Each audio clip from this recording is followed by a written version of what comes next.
Hello everyone. हम संगम as पढ़ रहे थे।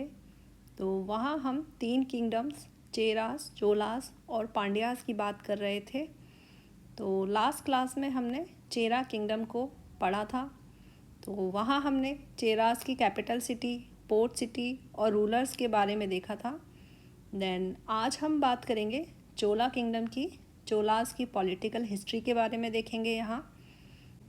तो बेसिकली जो चोला किंगडम था वो साउथ इंडिया में पेन्नार और वेलर रिवर के बीच में रूल किया करता था। और चोला किंगडम को चोला मंडलम भी बोला जाता था। इसको चोला मंडलम भी कहते थे।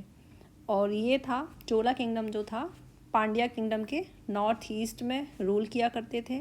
यहाँ आप मैप में देख सकते हैं, ये हमारा पांड्या किंगडम है। इसके नॉर्थ ईस्ट में चोला किंगडम पड़ता था और वेस्ट और नॉर्थ वेस्ट साइड में चेरा किंगडम पड़ता था। ठीक है। तो बेसिकली जो चोला किंगडम का एक्सटेंड जो हुआ करता था वो मॉडर्न तंजौर से लेके तिरुचिरापल्ली तक रहता था। ये इस बीच में मॉडर्न तंजौर और तिरुचिरापल्ली के बीच में ये रूल किया करते थे जो चोला किंगडम हुआ करता था। देन चोलास की जो कैपिटल थी वो उरैयूर हुआ करती थी। और ये किसके लिए? कॉटन ट्रेड के लिए काफ़ी फेमस हुआ करती थी। यहाँ कॉटन ट्रेड हुआ करता था। और यहाँ टाइगर जो था वो एम्बलम हुआ करता था चोला किंगडम का। और यहाँ पे जो कॉटन ट्रेड हुआ करता था चोलास का मेन सोर्स ऑफ वेल्थ भी हुआ करता था। देन चोलास का मेन पोर्ट सिटी हुआ करता था कावेरीपट्टनम, जिसको फूहर भी बोलते थे। फूहर बोला जाता था इसको। और इसकी जो अल्टरनेटिव कैपिटल हुआ करती थी वो भी फूहर हुआ करती थी। ठीक है। देन चोला किंगडम में अर्लीस्ट नोन जो किंग हुआ करते थे वो इलारा थे। ये इलारा हुआ करते थे। और इलारा ने क्या किया था? श्रीलंका को कॉन्कर किया था और ऑलमोस्ट 50 ईयर्स तक वहाँ पे क्या है रूल किया था। इलारा ने ऑलमोस्ट 50 ईयर्स तक श्रीलंका पे इन्होंने रूल किया था। ठीक है। देन इलारा के बाद क्या था? 2nd सेंचुरी BC में किंग बने करिकाल, जो चोला किंगडम के ग्रेटेस्ट किंग भी माने गए थे। इनको ग्रेटेस्ट बोला गया था।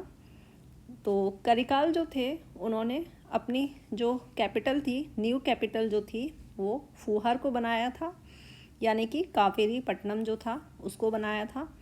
जो कि पहले जो कैपिटल इनकी हुआ करती थी वो उरैयूर हुआ करती थी, जैसा कि हमने अभी देखा था।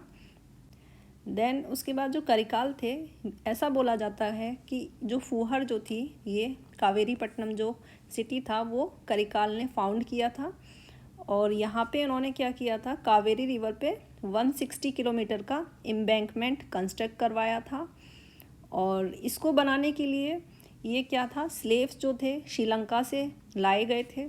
श्रीलंका से एम्बैंकमेंट बनवाने के लिए क्या था?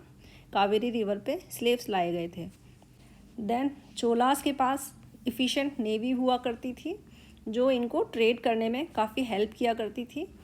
देन यहाँ पे जो करिकाल जो थे, जो यहाँ पे ग्रेटेस्ट किंग जो थे करिकाल, इनकी अर्ली लाइफ और मिलिट्री कॉन्क्वेस्ट की डिटेल्स जो हैं हमको संगम लिटरेचर से मिलती हैं। और वो जो संगम लिटरेचर है उसका नाम है पटनी पल्लई। तो पटनी पल्लई से जो क्या है, यहाँ पे बेसिकली जो चोलास के बारे में हमको इन्फॉर्मेशंस मिलती हैं। तो ऐसा कभी क्वेश्चन पूछ लिया जाता है कि इन्फॉर्मेशंस जो हैं चोलास के बारे में हमें किस संगम लिटरेचर से मिलता है, तो वो हो जाएगा पटनी पल्लई। ठीक है। तो यहाँ पे क्या है, हमारा चोलास जो है वो कंप्लीट हो चुका है। तो नेक्स्ट क्या है, पांड्यास की बात करेंगे। तो नेक्स्ट क्लास में हम पांड्या किंगडम के बारे में पढ़ेंगे। तो पांड्यास के रूल के बारे में पढ़ेंगे, उनकी लोकेशन के बारे में पढ़ेंगे, इम्पॉर्टेंट फैक्ट्स पढ़ेंगे। तो पढ़ते रहिए। Thank you everyone.